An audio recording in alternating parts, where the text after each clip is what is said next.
Pour votre édification et votre croissance spirituelle, nous vous prions de vous abonner massivement sur notre chaîne chrétienne PD Vainqueur Télévision et activer la cloche de notification pour ne rater aucun de nos programmes.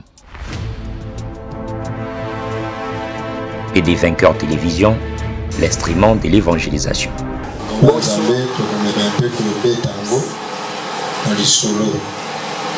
Daniel chapitre 6, verset 1er, na 27,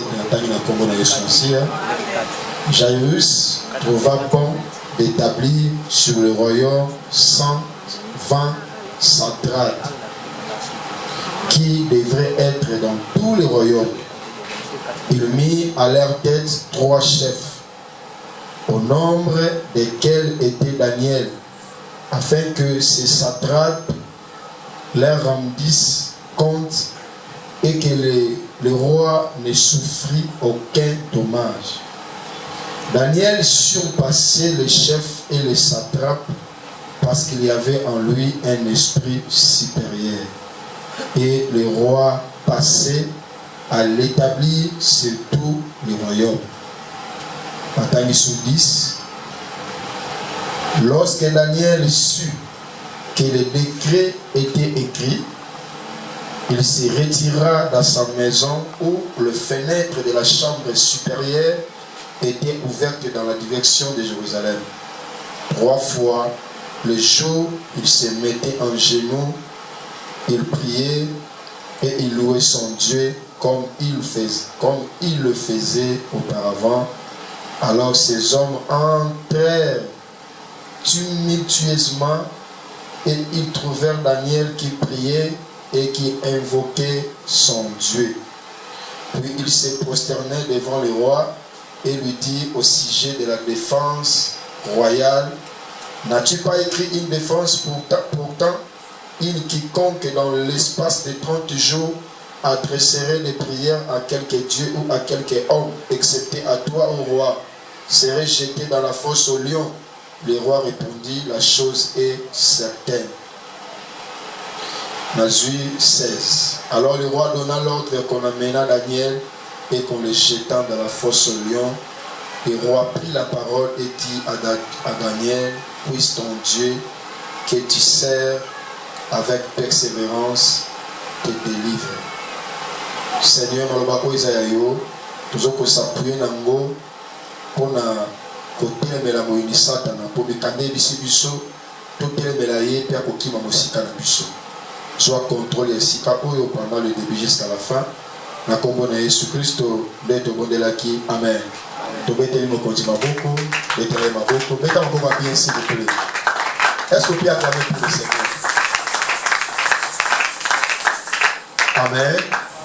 Que Dieu soit loué. Alingi au Pesara Matoi pendant quelques minutes bongo tokozwa dans Yakosambe la Zambe. Bien le Seigneur, j'espère que Matia n'a pas été égalité à Nangate. Ça, Makambo Zambe a talisa ngai na buto lelo, j'espère, parce que toujours là na bakambi pour le sambo. Mais pendant que tout là qui nanga na mokambi moko toujours un message moko, et puis j'avais senti fort esprit il y a mort, mais une mort subite. C'est-à-dire le diable est en train de s'organiser dans ma bota na biso, dans ma vie na biso sur la mort, et puis mort moko ben na simultané. Donc c'est-à-dire mort moko est rapide, mutabilité à koufi.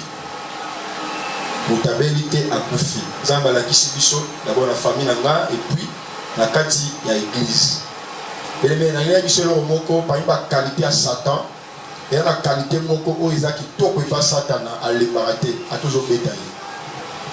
Pour penser que ce qu'on longi lelo lobi pour longa te. Et la bateau ba koya lelo. Mais bituma na bango na diable et banda pendant 2000 ans. Depuis 2000 ans bitumbe banda mais ba koya na 2023. Diable a combattre pour combattre moto mais a réussi après 20 ans. Tu peux imaginer na likolo Satana ba betaye ba boaka ina se. Mais tant Yesu Masia aye na mabele ayebi ke moto abetanga ye. Mais à l'année, la retraite, il y a 40 jours, et s'il était, babeti susu alandi susu na kata masuwa alandi lisusu parce que diable a une qualité moko oyo alimbaraté face à bitumba. Voilà pourquoi les chrétiens ont donné ce conseil. Tout dire assez bien que mon ensemble de Kaliagete, mais ceux qui sont dans le cimetière, ou qui sont dans le cimetière, on a ce bakundi, madame la diable était, et belé du soir, il faut faire très attention, le diable agit, et le diable chaque jour a multiplié ma stratégie. Raison pour laquelle on comprend de leur mort lorsque le diable a manifesté le mot qu'on a ma belle vie, et la famille va te belé. Et là, il y a des démarches à l'ébosso à Salakara pour établir mon limo et kilo et le sambo. Au monde, c'est comme si on a un problème pour la prière. Nani Ango a pris et pas Satan. Moi, si Nini a déjà pris et pas Satan. Aza motonio so oazo kokalisu ko sambela te. Mais quand pendant que je parle, le Saint-Esprit me convainc qu'il y a des gens qui ne savent même pas prier. L'Esprit me convainc. Et là, le sang comme il passe pour la banque. Je te dis ce qui est vrai. Il y a des gens qui doivent tenter à prier. Il y a des gens même à Géna Kala. Et ça, la réalité, ça va ma stratégie au début pour imposer, pour détruire. Bien, Seigneur, les cadeaux les plus excellents dans la vie, c'est la vie. Bon, moi, c'est un cadeau.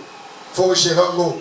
Et diable a libéré mon temps respirer. Et là, on va dire, pour bien sûr, ça veut dire que et lui qui est exalté dans mon moto, sur sa fille. Mais lui qui a espérance, c'est dans la moto, où il y a un paiement. C'est diable a collé dans mon temps paiement, pour soit un paiement, t'as un pauvre, et là, on va comme un tambour. Voilà pourquoi il faut casser pas paiement. Faites attention. Le diable travaille, le monde des ténèbres travaille. Faites attention. Oui, c'est vrai, tant que vous suivi par Inayo, les femmes ont tossé le suivant aux azobes Nayo. Quand vous avez qui m'a prié aux séquents, aux azobes Nayo, mais Keba, Kobo Sanate, Keba, famille de Botamé, les âmes bizarres. Très bizarres. Nous venons tous des familles très bizarres. Moins de distraction, le diable, il peut tout faire. Parce que dans le combat spirituel, tout est permis, tous les coups sont permis, sauf rien. Par contre, tout le chef dans le tour, le droit de l'homme est arrêté. Tout est permis. Amen. Alléluia. Alléluia. Zamba sali sabiso yaya. Le monde des ténèbres va créer des circonstances, va créer des stratégies le jour au jour. Pendant que yo sont là, va créer des circonstances. Pendant que yo le mino ressemble là, il crée des circonstances. Oui, pas il va peut aussi mission tout. Il n'y a pas de l'exemple parce que c'est une mission grâce. Pendant que tout pas d'activité dans la mission sur 3 jours, il y a chaîne de prière et il nous a révélé ce genre de choses.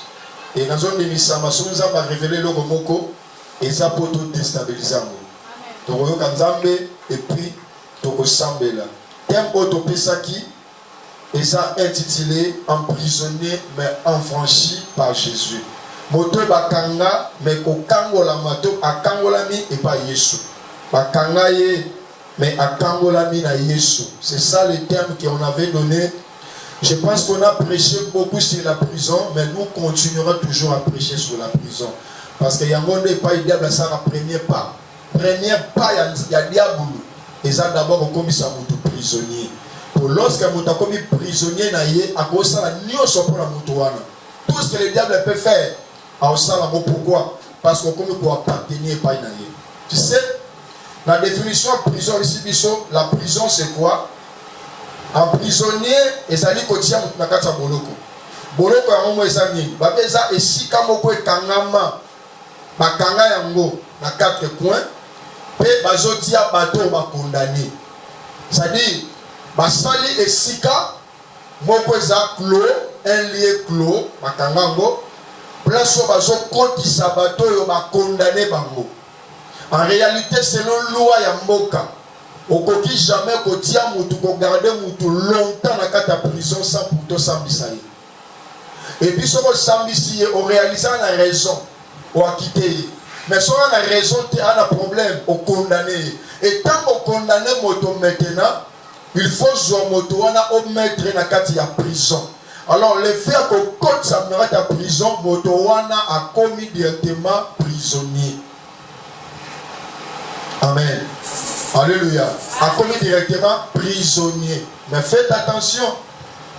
Vous savez, la prison, Géolier, la prison, malgré ça la nion sommet azobanga parce qu'il y a des règles où etiami oso sali contre et ils ont malikonaye. Donc il faut respecter même les constitutions mboka. Na mibeko oyo ba konzi ba tielié liboso. Mais faites attention, la prison spirituelle, voilà eza blaté. Voilà ba tonio so ba condamné bango baza obligé baza la exécuter. Na combat spirituel, dans le monde spirituel, dans le monde des ténèbres, lorsque le diable a condamné moto a tié na boloko, nenga tié wana a tié ye pour abomaye pour kufa. Mais il y a des choses, il y a des temps, et ça m'a dit de manière progressive. C'est-à-dire, dans la prison, progressivement, bakani biloko na yo, bakabezo simbate, lentement, siremati, yo moko kufi. Mais il y a des moments où le diable a exécuté la malamoko. Le diable a joué comme motatse na boloko, a commis si, a commis la contrôle à motowana. Parce que, définition boloko, ils allaient prévention de liberté. Moto a sa liberté, c'est ça lui qui est prisonnier. C'est-à-dire que la liberté, et ça moto yo sa makambo o yomoko sécurité. C'est-à-dire makambo zo ko imposer o yomoko ana poso sala te basali so na makasi, c'est ça un prisonnier. Exemple sur la toilette. Exemple Kombola, bazo ko imposer yo un prisonnier va imposer que vie. Un prisonnier va compliquer que vie, c'est ça un prisonnier va priver makambo ya linga sa. Un prisonnier c'est quelqu'un corps dans le monde des ténèbres sur lequel chez les diables un prisonnier c'est quelqu'un que le diable a eu contrôle total dans la vie de Mobimba. C'est-à-dire le diable a eu contrôle de sa vie, un contrôle total dans sa vie. C'est-à-dire que mon vivre à son tambola, mais il est contrôlé par le diable. Mais la terre aussi la prison n'est pas binoboy. Le diable, chez le diable, il existe des prisons. Et ça l'a cas. Tous 8 ans ensemble de délivrance, on a eu à entendre les choses. Chez le diable, il existe des prisons. Et là, la prison au motazo kota yemoko individuel. Et là, la prison au moto yemoko à côté moto yemoko te mais à côté si par d'une manière collective. C'est-à-dire, à ce qu'on se retrouve par mon nyonso. Bato baza sensible, bato balota bandoto ba comprendre. C'est-à-dire, on a lié moko obino toi poser sika moko fa bozo mimona. C'est-à-dire, place au babobi, au monipe yaya, au monipe leki, vous êtes quelque part en prisonnier, il y a des prisons que les diables ont placées personnellement. Il y a aussi des prisons que les diables ont placées collectivement. C'est-à-dire, à Diabinonio, son alibota, vous êtes quelque part en prisonnier. Comment ça va dire que prison satanique est réelle? Chez les diables, parce que le diable aussi a son royaume. Et dans le royaume, comme tout royaume, il y a des prisonniers. Chez les diables aussi, il y a des prisons.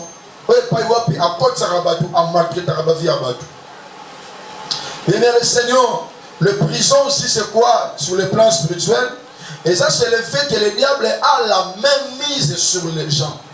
Lorsqu'on dit que tu es prisonnier à Satan, ça dit Satan a le bon qu'on a eu le. Ça peut aussi être yoté mais failli mobimba. Bino tout diable a placé la même mise sur vous. Vous allez vivre maintenant le bon quoi Satan a bino. Il y a des choses autres vivant pas victime dans notre mais maintenant que nous connaissons Dieu, il y a des choses il faut dire non, il faut refuser catégoriquement. Il faut tellement, il faut bomber l'amour. La prison c'est pas bien physiquement, la prison aussi c'est pas bien spirituellement. C'est-à-dire spirituellement on va tambour dans autres, on tambour aucun de classe, aucun de mosala, aucun de côté mais spirituellement âme na yo. Lorsqu'on dit que tu es prisonnier, c'est-à-dire âme na yo nde mutu eza gardé quelque part. Pas kanyango quelque part dans une prison. Alors la prison à Satan et à bilo mo drôle. Et c'est manifesté comment oh ngana yebi na ba délivrance na mona la prison, vous savez dans la prison la carte ya Zamba. C'est-à-dire famille mobimba, il se retrouve dans la forêt, dans Zamba. Musu payé mo kwa mikoti na kata Zamba. Mususu à la prisonnier na kata Libulu. Ce sont des choses dans les choses de grâce. Parfois on le tango na kata Libulu, bacho quelque part na Libulu, bacho na Zamusu na mai. Tu avais causé avec une soeur, habillé à l'autre à Kandoto à na mai. Soit na mai té à la plage. C'est-à-dire l'autre na yé à 0 mètre na mai. Soit une zambate plage, soit une plage té pembé donc ça tout près à maille son moni bongo c'est déjà la prison bateau ont habitude à là les autres dans chocolat ce sont des prisons déjà au chocolat na maille wana batou wana ba jeune fille moi qui toko yozawana tout ça ce sont déjà des prisons mais le Seigneur ce genre de vie aux anango et ça passe dans la vie au CP là parce que là le diable est déjà sous contrôle la vie là.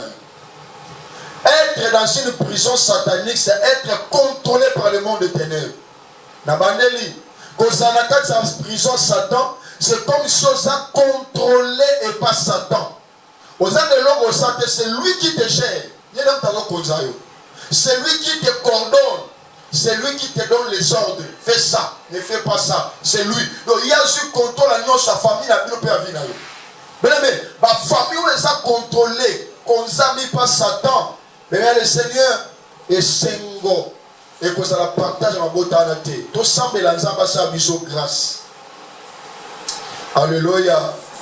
Alléluia.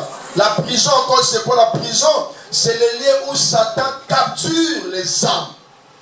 Et si quand Satan a capturé ma âme, mais chez le diable, c'est le diable qui a capturé l'âme, mais ça pour exécuter par moi à l'avenir.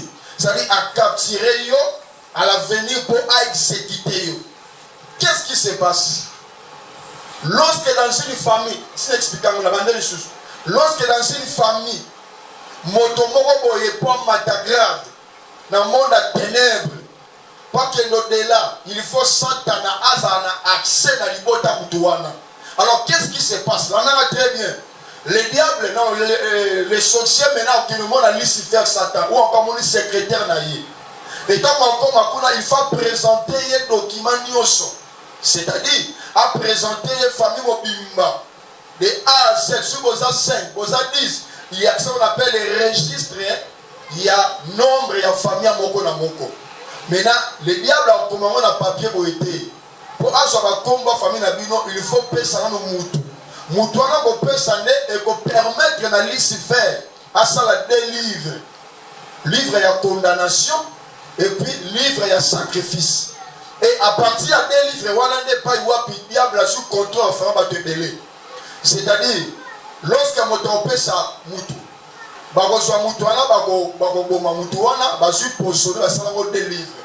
Basalango livre à condamnation et puis livre à sacrifice. Dans le livre à condamnation, pardon, à sacrifice, bakoma kombo ya bato nyonso o bazoko se retrouver na libota moko na ndokiwana. Balinga monter en grade. Si vous avez 5, vous avez 5. Si vous avez 7, vous avez 7. Vous notez sur un papier. Non, si le boucou va salir à Moutouana ou à Koufa. Parce que j'ai dit que le papier n'a dit que dans la tête. En tout cas, ici, après, à rejoindre un livre à condamnation. On a maintenant un livre à condamnation. Et si tu as dicté toute condamnation au Balingi, et comme la libota oyo, Baza moko na sorcier ou ailleurs comme Matagrade et pas Lucifer. Bien Seigneur, la sorcellerie est mauvaise yaya. Imaginez, alors ça la nuit, je pense que Mami Tourate, à quel Dubaï était. Pas jouer rien, mais Aza prêt à sacrifier toute une famille.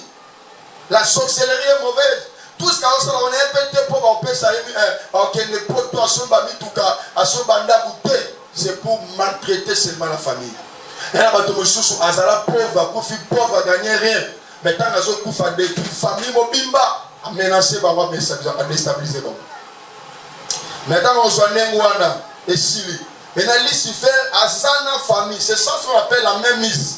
Lucifer a contrôle la famille. Il y a des familles qui vivent mais contrôlées par le diable. Pourquoi? Parce que tata mogoboye, maman, nekomo songolo boza même famille à mona Satan.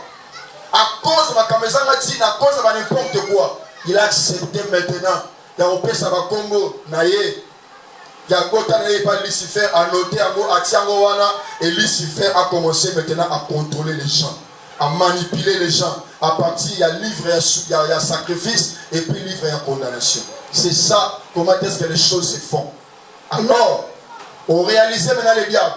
Il va maintenant envoyer les démons. Les démons viendront maintenant occuper le corps d'une personne. Et quand ils occupent automatiquement, les esprits vont équiper les autres Moutouana, ma famille.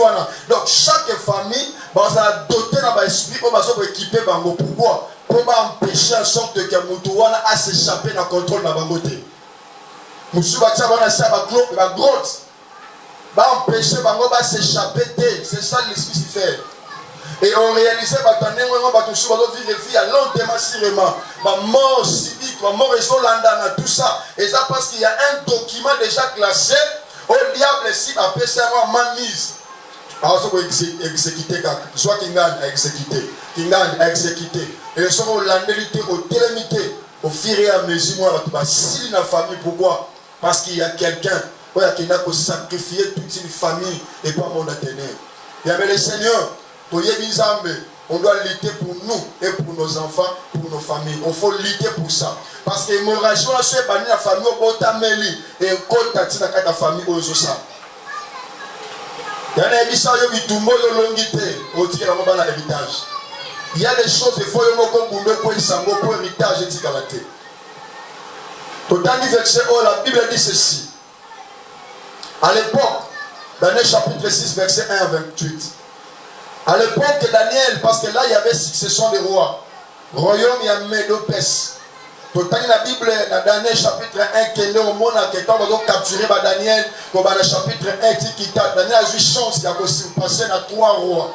Et puis, le roi, la puissance. Il y a un roi, il y a un bon côté. Il y a un bon côté. Roi, il y a grande puissance.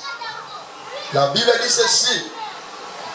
Après, roi Nabucodonosor, et le roi un roi encore plus fort.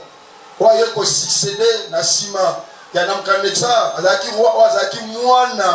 y a Nabucodonosor. Lui aussi était venu. Na Combo, il y a Belshazzar. Quand Belshazzar a l'équipe, c'est qu'on a vexé 6 tomoni Darius. Darius a joué à quoi? Il y a le roi 3e roi. Quand Darius a y est, Abano régné, qu'est-ce qui s'est passé? Comme Rome et Zaki Mounene. La Bible dit qu'il y avait 120 territoires. 120 territoires. Il a fallu Darius maintenant apposer par gouverneur. Actuellement, Natama Kala, Basobenga Bango, Bakombo ya. Voilà, comme il y a satrape. Un satrape, c'est un gouverneur. Par satrape, qui cause ville 120, c'est-à-dire 120 satrapes. Chaque satrape n'a ville, n'a pas ville à Lubumbashi, elle a gouverneur Nango. Ville à Nili, c'est comme ça, 120. Mais roi, parce qu'il était tellement puissant, il n'a pas voulu qu'à chaque fois, 120 satrapes, gouverneur Monaraye, qu'est-ce qu'il voit à Salaki? À Poni, gouverneur Misato, 3 satrapes, Bangonde, Bazoka information, contre Randi, commissaire par roi pour voir les mater. Mais la carte, ça va 3 rois pour qui Moko. La 3 Moko, 4 ça va Daniel. Daniel a qui gouverneur le plus élevé. Bon, j'ai information. Mais qu'est-ce qui s'est passé? La Béli, 3, 120, 3 Daniel a aussi passé la puissance, la supériorité. Pourquoi? Parce qu'en Daniel était l'esprit supérieur. Amen. Alléluia. Maintenant, les deux, comme on dit ça, Daniel pour Daniel Akouya. Baluki moyen sur la juité. Pour trouver Daniel Malam, dans Makambo, il faut tout le mbeba. Parce que chercher l'occasion de jouer. Abi mbeba to jouer ou apika na loi nzambe na ye. Parce que mon roi na nena obatama. Ba biso roi, to ko voter l'homme roté pendant 1 mois, 30 jours. Biso tout, vraiment to komisaga yo. Muto akomisote, il faut avoir na kata bulo bakosi. Roi comme avec na faveur na yandi. Comme roi Nathan il a signé les décrets. Le présentant partout. On a tout ça, on a expliqué pour ça Daniel. Daniel était informé. Parce que Daniel avait l'habitude de prier 3 fois par jour. Et pendant que Daniel priait, le dé, Daniel va comprendre qu'il y a un roi.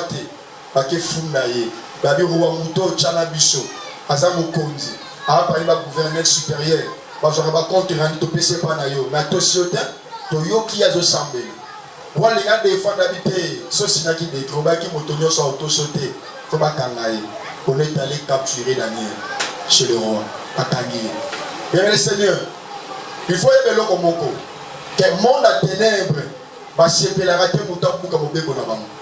Mon béco va placer, va se péler la beauté.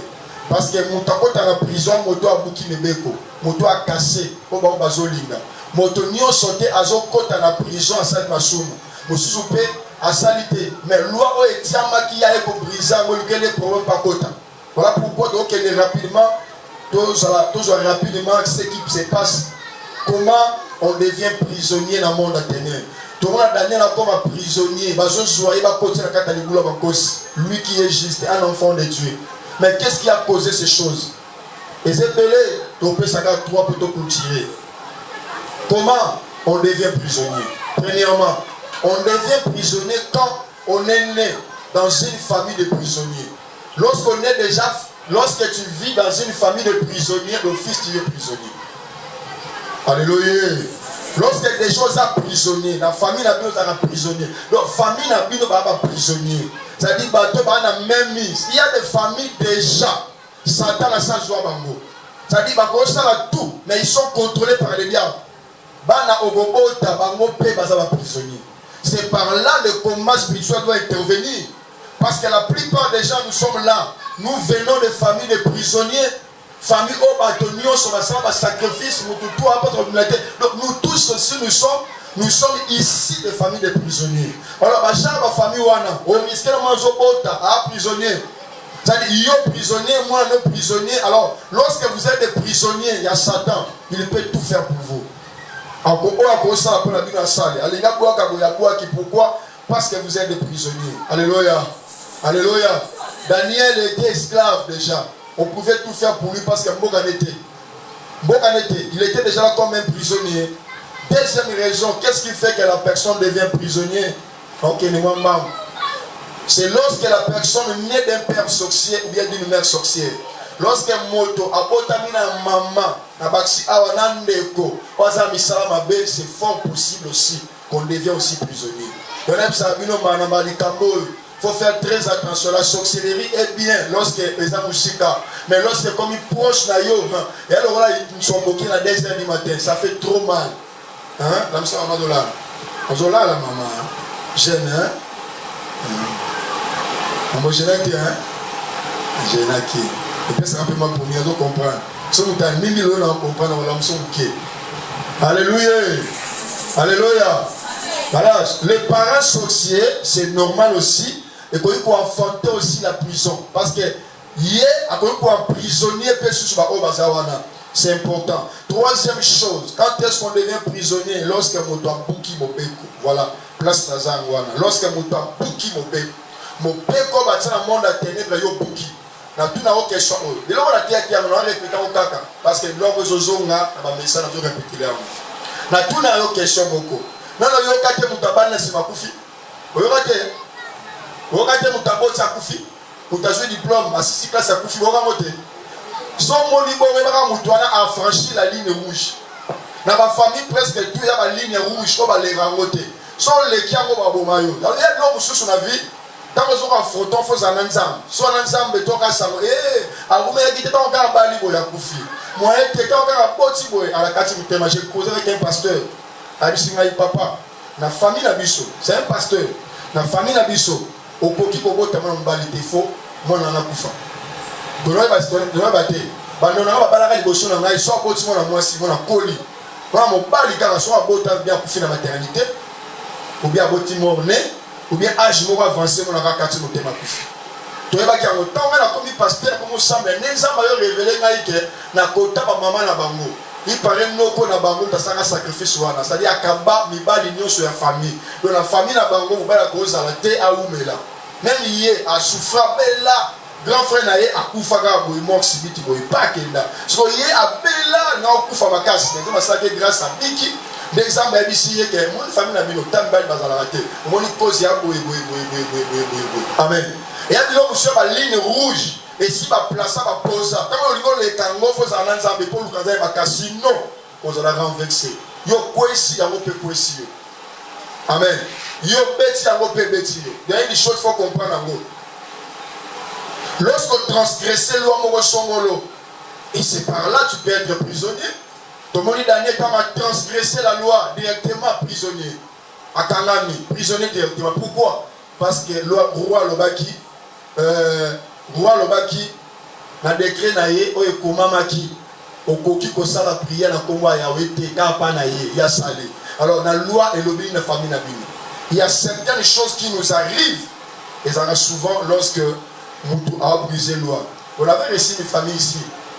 babina ngai biso balika ko sambela nzambe il faut ba kombe ko makasi to bela to tiki to komi bien tu vas to bandi ba kombe bandi ezaki ligne rouge pour la bango mais ba comprendre ngote mais on sambela terre ma yuya pas dans la biso église mais non esa ligne rouge à comprendre que ligne rouge eza bongo donc ko sambela il y a des gens ba pesa bango ordre beaucoup qui ko sambela te musu ba pesa ordre sambela no mais ko sela nzambe la vie noté.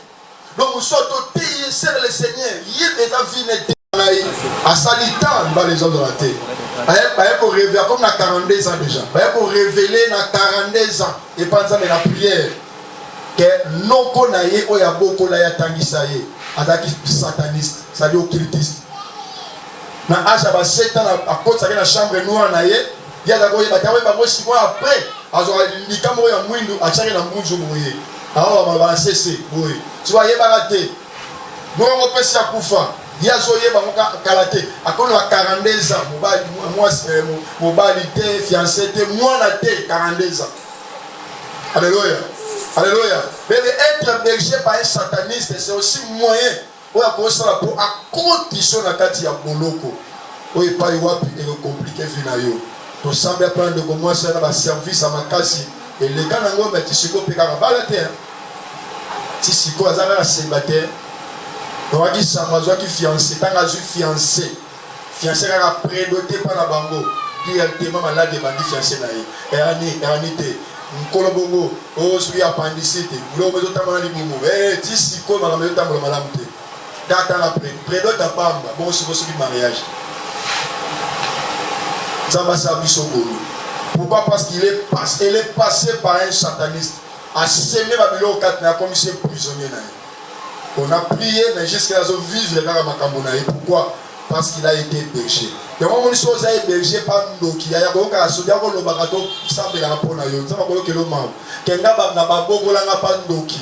Batangi sanga pa Ndoki. Na sanga Makamba Ndoki. Le Seigneur, c'est fort comme Ndoki mon yébité. Biso qui est de moment moi si awa azarando ke to kirer ko comprendre azarando ka pouvoir mais il moi il va te ka pouvoir là. Amen. 7 coucher avec un sataniste bien il sataniste moto sa coucher na ndoki ngozi chrétien marabout moto bongo a na prison déjà il y a monde de ténèbres 8 ba cérémonie bizarre au leka nango. Je ne sais pas, malade, tu peux aller bizarre et diabolique. Même dans l'église, tu es passé dans la cérémonie. C'est aussi un moyen où il n'y a pas de wapi. Et quand il y a monde à ténèbres. Il y a 4 heures. Bref, on a récupéré d'année parce qu'il est un prisonnier. Parmi toi, le bois caillé quelque part dans le boulot. Parce que c'est par là il sera achevé. C'est ça le diable. Mais le Seigneur, monde à ténèbres a organisé. Tout un complot pour nous. Tout un complot. Parce que Daniel ne savait pas. Il ne savait pas qu'il peut se retrouver la carte de la force au lion. Parce qu'elle a bouffé. Lorsqu'il va emprisonner, il ne savait pas que ces choses peuvent arriver. Roi, mais loi, ils ont imposé à côté de la carte de prison. À Koufa. À côté ici, la carte de bolo. Mais Zambo a dit a été. Malgré ce comment m'a dit que moto fa koufa. Malgré si parce qu'à l'époque lorsque le roi si à l'époque il y a une grande puissance Darius, grande puissance lorsqu'ils ont signé, c'est comme le président de l'État qui a signé Mukanda. Donc tu dois mourir. Mais je qu'après président ton roi Mokila a signé Mukanda. Mais si ils ont signé et si il y a un Mokila volonté mototé. Neto yabo ya tapa tu babota biso yeba tere to ya libo. Bon parents ça la cas constant a combat comme na zema yeba ite mwazo ki yango. To lenge mo pe to longa na mokiko na fronta mutu morote. Na fronta na yati. Alléluia. C'est vrai il y a des complots c'est salami, des lois, mais nous avons la possibilité par le nom de Jésus-Christ d'être affranchis. Parce que Daniel a rencontré ce genre de choses. Et puis sur l'histoire bien, les lions étaient affamés. Parce qu'après Daniel, ceux qui sont entrés dans Sima Daniel, ils ont déchiré à tel point que même ils courent avant beaucoup de temps.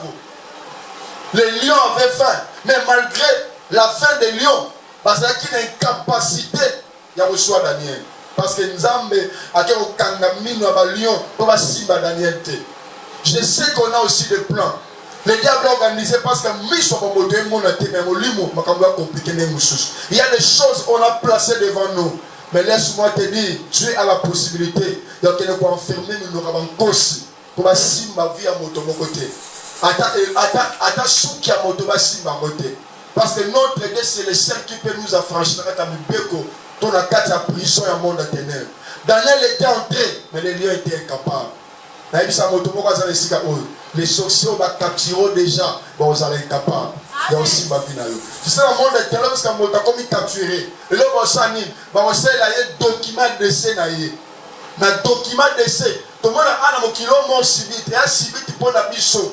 Mais on va commencer à déjà nyoso. On va préparer des nègres mais là. On coupe à nègres. Qu'est-ce que ça m'a bongo? Je vous dis, lorsque le diable s'est mis sur toi, on crée l'homme malade, on crée les circonstances comme la yo. On ici une date. Il y a une date, on va placer déjà tout. Ce qui va rester seulement les exécutions en moto. Maintenant, il y a une capacité. Attends, moto, c'est à côté de la Bible.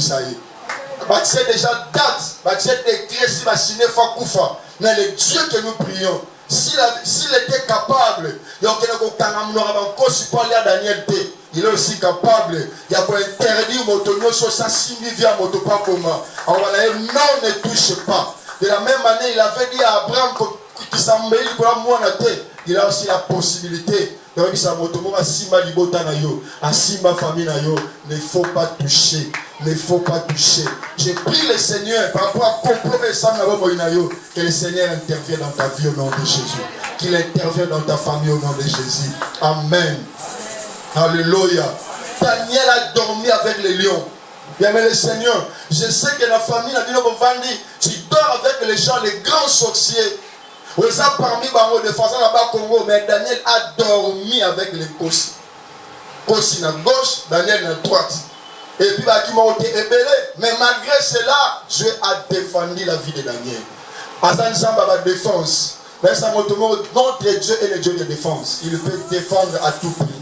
Le problème est on doit se lever, on prie le Seigneur. Et le Dieu doit se manifester. Est-ce que tu crois qu'il y a la manifestation de Dieu ce soir? Il peut se manifester dans ta vie. Daniel, lorsqu'il dormait, il se réveille. Le roi est venu demander la question au roi. Oh, Daniel. Le roi est venu demander la question au Daniel. Daniel, Babi, Aosengango, Namungo, Asenamawa. Alors, oui, Zambelangai, Akambolingai, Nakatsabankosi, Oyo. Alléluia. Alléluia. Ton simba plus c'est plus de prier dans mon lobby. L'autre semble la plus pour les morts au diable ça proclamer. Aussi va côté si tu vas prier pour toi-même, pour tes enfants, pour la famille. Dans mon tout nos followers mon santé. Comme on kunda matoti kaba no bitike. Il y a des choses il faut dire non ça ne peut pas se passer. Zambe so va pesa que va innocent wana à permettre de au compte à ma belle bango va souffrir la simana yo. Amen. Au sala wana poko la bango. Amen. Alors l'église est au Seigneur lui au kufa na yo makamele ke ndongo. Au compte à ma belle te la bana bitike au bongo la bana. Musala yo comme sorti na souka to boy no vivre na mokilo au bongo la bonti na souka. Ah. Vous avez la main yo linga tika bitike hein. Vous avez linga charge na yo bitike la bana de quoi. Yo tika au bongo la bonti liwa au kozanga bango wana. Amen. Alléluia. Il faut pas nos boti ba kuno la kimobange. Hein. Bah autour la question que ça bisika nini. Mais yo to ko kufa ba bazana ba 7 ans. Ba 5 ans je refuse ce genre de vie au nom de Jésus-Christ. Na boy vie wana Congo na Yesu Masih. Amen. Alléluia. Alléluia. Bien mais le Seigneur de foi faut pouvoir faire son taliban no boti. Oui, il va nous sobota wana moto moko ta ko sepela na bango na absence na yo nenga sepela na bango. Omi ya même ya na yo leki na yo tanga prisa ba na po yo za présent. Mais so ali souté abi ya za na été leka té oyeba té. Voilà pourquoi il faut so ravi na au sérieux. Prière au sérieux pour bi kela mo bi misi wa na tour mona na yo. Pour la bango. Alléluia.